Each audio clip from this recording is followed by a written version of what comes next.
What are the three most important fantasy football questions surrounding the 2022 Green Bay Packers going to training camp? It's time to shed the spotlight on them right now as we begin another edition of Locked On Fantasy Football. Are Locked On Fantasy, your daily NFL fantasy podcast. Part of the Locked On Podcast Network. Your team every day.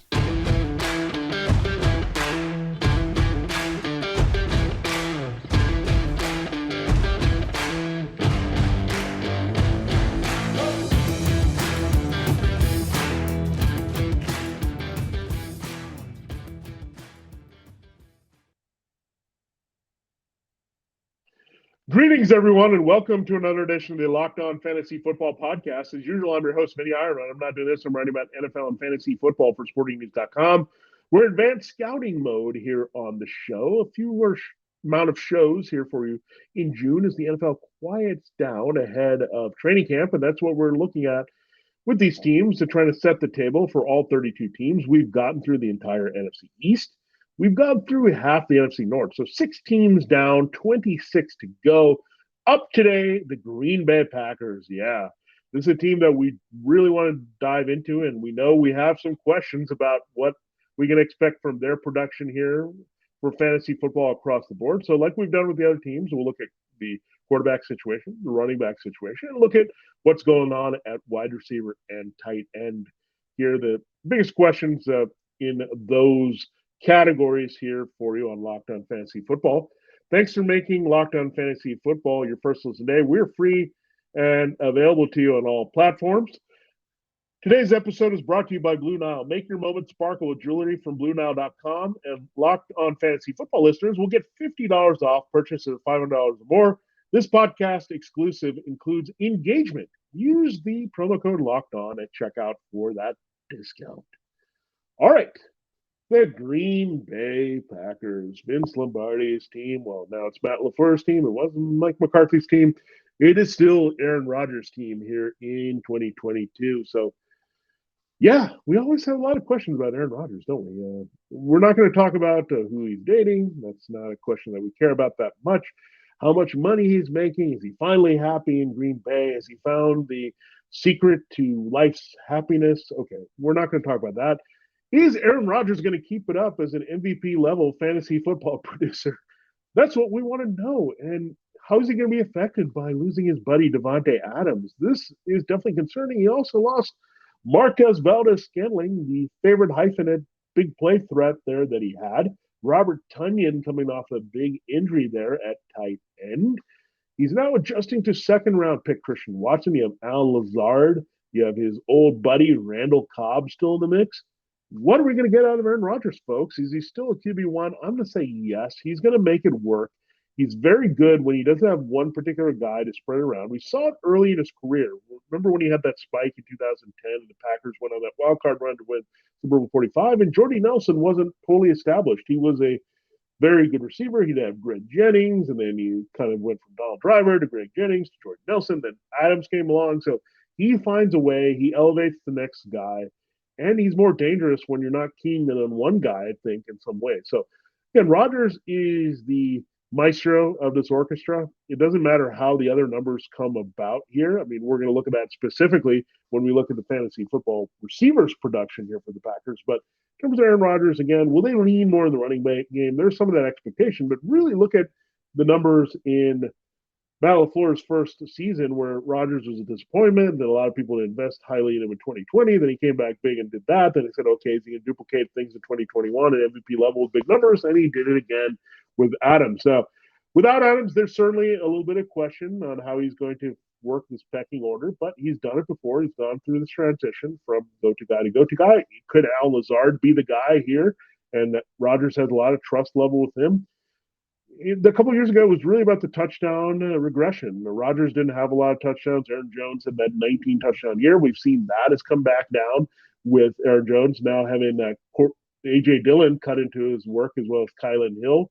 So we'll talk about that backfield. But Christian Watson is going to give that deep threat. He's got that same size and frame as Marquez Valdez-Scantling. So they're going to replace MVS, I think, that way. Lazard and Randall Cobb and Amari Rodgers and some of these other receivers, and they have Sammy Watkins. It's going to take more of a committee approach to replace Davante Adams.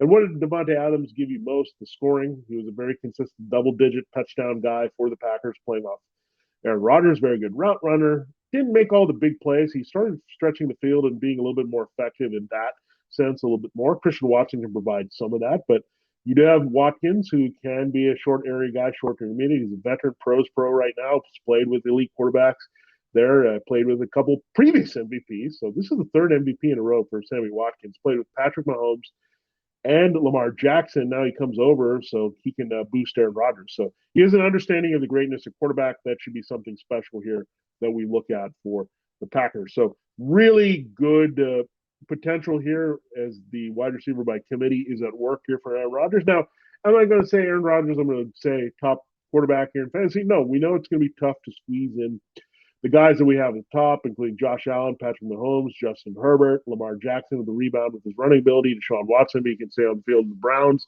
has some of that upside as well. We'll see what Russell Wilson can do with the Broncos. So Aaron Rodgers are ready.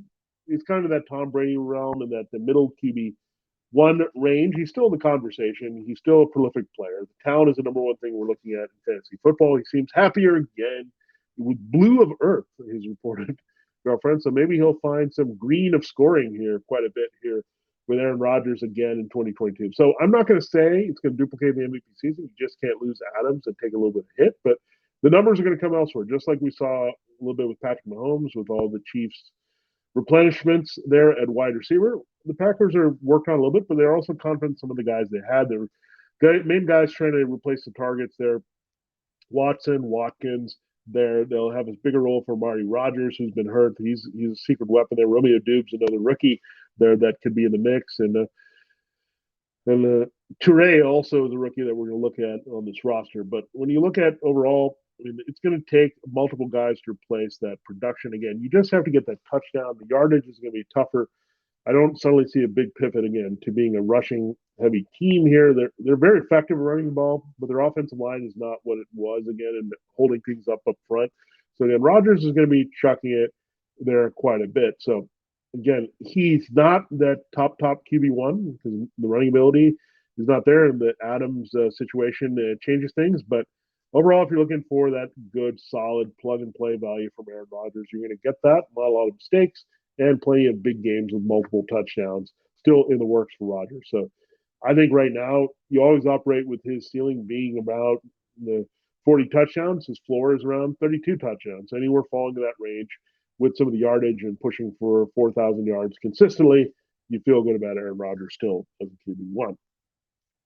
All right, we'll find out more about that to see if he can handle all these new receivers. Does he find some trust there in training camp? So that's a key question that we still won't completely answer, but we feel good about it right now. We will talk about the Packers running back situation in our second segment here on the show on the Locked On Fantasy Football. At BlueNile.com, you can celebrate all of life's special moments, from creating a custom engagement ring of your dreams to gifting a classic and timeless jewelry piece, all at the prices you won't find at a traditional jeweler. Whether you're ready to pop the question or you're celebrating a milestone moment, find jewelry as unique as her with the modern convenience of online shopping at BlueNile.com. You can celebrate life's special moments with fine jewelry and just build the engagement ring of our dreams. Whatever you're doing and whatever you're looking for, BlueNile.com has jewelry experts on hand for you 24/7 to help you pick out the perfect piece for the perfect person in your life. Make your moment sparkle with jewelry from BlueNile.com. And Locked On Fantasy Football listeners, hey, listen up. You'll get $50 off purchase of $500 more. This podcast exclusive includes engagement rings as well. Use the promo code Locked On. That's the promo code Locked On. Plus, every order you get from BlueNile.com is insured, ships free, and arrives in discreet packaging that won't give away what's inside. Shop stress-free and find your forever piece. Go to BlueNile.com today.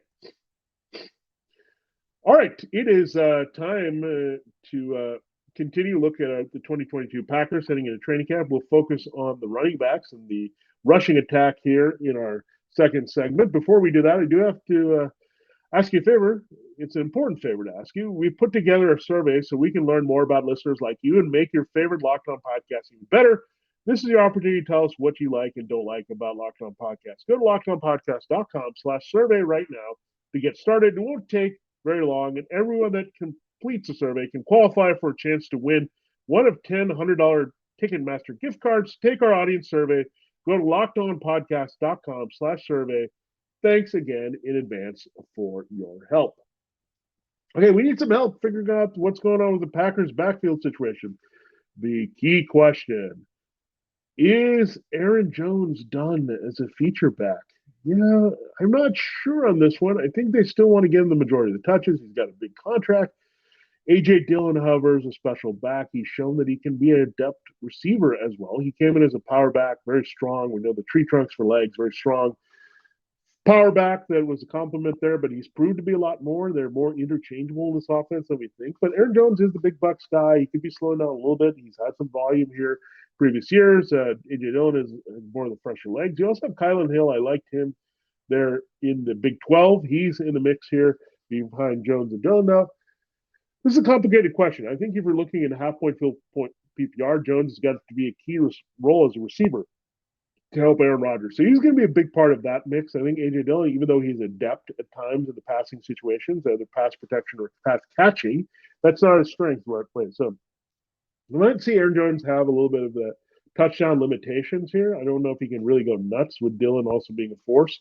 And they're going to give him the ball. They like Dillon quite a bit here.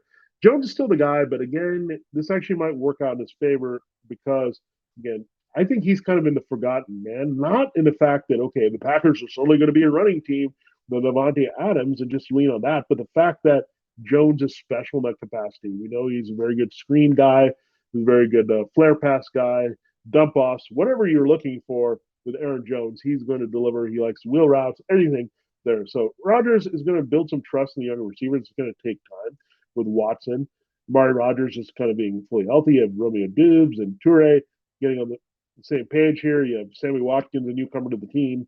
So Watson has to settle in as a deep threat. So you might see a lot of short to intermediate throws. That's why it really might favor Lazard and Jones here. So it may not be in the traditional sense, but will you take it in the Alvin Kamara sense? I think you will out of the Packers production here. So don't be fooled there. This is a very comparable situation, really, to Alvin Kamara and Mark Ingram when they were working really well with the Packers or the Saints. The Packers can get that same type of combination here with that 1-2 punch here with Jones and Dillon. So that's a good parallel to draw, and we know they both had good fantasy football relevance in the time together. Not saying you want to go there with Kamara and Ingram back together in New Orleans this year, but if you're going to look for that version of those producers, look to Jones and Dillon this year. So Jones not going to go anywhere as a producer. Again, don't get so excited about the touchdowns and the volume of the rushing game, but be thrilled about what he can do in the passing game to supplement what he can do as a runner and as a scorer here for the Packers in 2022.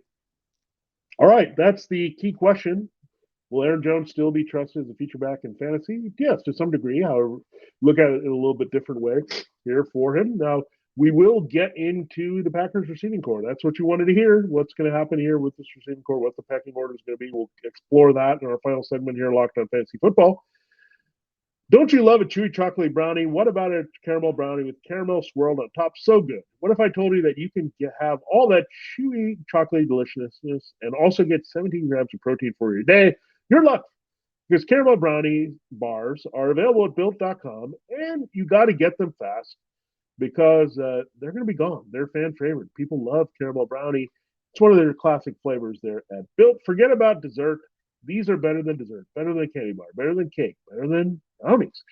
Plus, the macro is unreal. 130 calories, 17 grams of protein, and only one really concern there, 4 grams of sugar. Yeah, 4 grams of sugar. That's not a lot here with all that you're getting health benefit-wise here. I would replace a regular brownie with Built caramel brownie bar in a heartbeat. It's going to be way better for you. It's going to be delicious as well. Best part, caramel brownie bars are covered in 1% real chocolate, just like all Built bars. Like for real. With Built, you don't have to sacrifice tasty for healthy. You can have both. And all Built bars are made with collagen protein, which is going to be great for your body because it's going to absorb it more efficiently, and it's going to provide tons of health benefits for your body as well. There are a million reasons that you should try Built bars and all the great Built products. But for now, let's just say that caramel brownie is top of that list. It will rock your world. And that's not playing it lightly. Go to Built and check out why tasty is the new healthy. Go to Built.com to get your box of caramel brownie bars now while they're still around. Go to built.com, use the promo code LOCKED15. You'll get 15% off your order. Use the promo code LOCKED15 for 15% off at built.com. All right, it is time to close the show here. Our look at the 2022 Packers, the key questions going into training camp. We will focus on the elephant in the room without Davante Adams. What can they do to replace him, and who is going to be the pecking order? We talked about Allen Lazard. We teased it a little bit. I think Allen Lazard is going to be trusted as that next guy. We talked about Jordy Nelson transitioning to Davante Adams. You had Greg Jennings earlier. You had Donald Driver in the mix. All these guys we talked about. The Packers kind of baton gets passed from receiver to receiver. Al Lazard is a guy that I think we're sleeping on a little bit in fantasy football. Now, am I going to go nuts? No, but a wide receiver 3 with a bullet? Yeah, we're going to look there. Christian Watson struggled a little bit in the early going. He's a North Dakota State product, so a jump to his level. Second-round pick. He really rose fast with his performance in the combine. So there's a lot of things that still need to be done for Christian Watson. The biggest question is he more Davante Adams as that outside replacement? Look, it took a while for Adams to settle in as a second-round pick, and that's going to be the same case here with Christian Watson. So Christian Watson, I think, is going to be looked at that deep threat. The size, speed, profiles a lot to Marquez Valdez-Scantling. So we were looking at him as an Adams replacement. It might come in time, but right now, Lazard is going to be the more trusted guy here, and Watson is going to be the replacement pretty much for MVS. Will the trust factor be there? It kind of needed to develop between Rodgers and MVS over time. If Rodgers doesn't like a guy, we saw all those drafted receivers, Jamon Moore and Equanimeous Brown, all those guys they brought in at the time there, he's going to move on fast if he doesn't trust you in that. Then he's going to trust guys that we've seen in the past, like the Jeff Janises and Jared Aberdarises of the world. He's going to try to throw those guys in key situations there. So, again, Aaron Rodgers needs trust to throw, and again, Watson needs to earn his trust. So I would pump the brakes while Lazard has that established. Now, who's the next guy you look at? Look, Sammy Watkins is a newcomer. He hasn't really done much in fantasy. He's flashed. We thought he was going to light up for the Chiefs, the Ravens. None of that happened here. He was still that same complimentary receiver. He's not going to be the receiver he once was as a high draft pick of the Bills. So forget about that. Randall Cobb is the next guy I'm looking at. Cobb is going to work the slot. I think you'll see some big plays from Aaron Rodgers. So how I look at it is Lazard is going to see most of the targets at wide receiver. Watson is going to be the occasional big play threat. Cobb is going to be the guy you trust to move the chains in the middle of the field. He's the guy he has the most experience with. Then it's going to be a big play by committee between Rodgers and Amari, that is, with Watson and Watkins and Dubes. And we'll see if Juwan Renfrey or Malik Taylor, see how the depth chart plays out with these rookies and those kind of fringe guys on the depth chart for the Packers. So, but again, if you're going to say who you're going to trust most, I think it's going to be Lazard, and you're going to be surprised a little bit about the way Cobb is used in this offense. Again, Aaron Rodgers likes to dial up guys he's most comfortable with, past and present. Remember how much he lobbied for them to get Cobb back in the mix, and we saw it added to another MVP season for him, even with Cobb going on the shelf. So that's the one concern with Cobb. That opens the door. If Cobb gets hurt, then Amari Rodgers will have a bigger role in this offense for sure as the next guy, because he's the guy that's natural to play in the slot. Again, Watkins be limited there. He's just a journeyman at this point, and Watson still work in progress as really the primary Packers deep threat here. Now, when you look at it, don't also sleep on Robert Tonyan. He's still going to be a big part of what they do coming back from the injury. Josiah DeGara also gives them some potential for 12 personnel. DeGara has shown a little bit of athleticism there. He was brought in as a blocking back, but I think he can be a little bit more than that for the Packers. So watch out for the 12 personnel. That's going to cut into really going for the trusted guys here. So Lazard, Cobb, and Tonyan are on top of that list. Watson needs to get there for these other guys, and Rodgers, Amari trying to get back in that mix as well in the pecking order for the Packers. So there you have it. There's a breakdown of the 3 key fantasy football questions surrounding the 2022 Green Bay Packers, really surrounding Aaron Rodgers and his weapons the most, and that ties into Aaron Jones being a big factor in the passing game. So we talked about the trusted guys. You look at Lazard and Cobb and Jones. That's where the creature of habit, Aaron Rodgers, is going to go trust most in this offense for Green Bay here in 2022. So really excited to see what they can do. A little bit in transition, but good brain trust here for the Packers offense. They've lost some guys there, including Nathaniel Hackett and Luke Gentry and Justin Alton, their tight end coach. They've gone to Denver and Chicago, but that's because the Packers offense is working. Aaron Rodgers is the big architect of it. Now we'll see if it can work with Russell Wilson and Justin Fields to different degrees there in different cities, but Aaron Rodgers is the tie that binds everything together. So Rodgers will be fine. Aaron Jones will be fine. The two Aarons are going to be good. The receiving core is going to be work in progress, but right now, Rodgers' history, go with the guys he likes to trust most on his team. Again, Lazard, Cobb, and Jones with a lot of Tunyon in the red zone as well, picking up the slack here for Davante Adams. All right, thanks so much for listening to this edition of Locked On Fantasy Football. We're talking NFL. We got excited about the draft pick, Christian Watson, there, and what he can do as a big play for the Packers. The first picks of the Ultimate NBA Mock Draft have been made. Search now for Ultimate NBA Mock Draft and get more than 50 insiders, the Odyssey sports experts, the draft experts of Locked On NBA Big Board. The 5-episode Ultimate NBA Mock Draft is underway. Make Ultimate NBA Mock Draft your second listen today. For Locked On Fantasy Football, for our look at the key questions surrounding the Packers, this has been Vinnie Iyer. Now, we're going to go through the entire league doing this, so stay with us. We still have to close this. We'll pick it up next week with a look at the Minnesota Vikings. A few fewer shows here in June here, but still in total off-season scouting mode for you here on the program. So check it out. We'll get to all 32 teams. We'll get down to 25% done with the Vikings on our next show. So thanks so much for joining us to talk Packers. If you missed any of the shows there, they're up. We got the Cowboys and Giants and Eagles, Commanders, Bears and Lions. Oh my, those are the teams that are up there that you can check out as well. So bring it to the advanced scouting, and we really appreciate you listening or wherever you do it, YouTube, and wherever you get your podcasts. For Locked On Fantasy Football, this is Vinnie Iyer. Have a great weekend, and we'll see you next week, starting with a look at the 2022 Minnesota Vikings key fantasy football questions.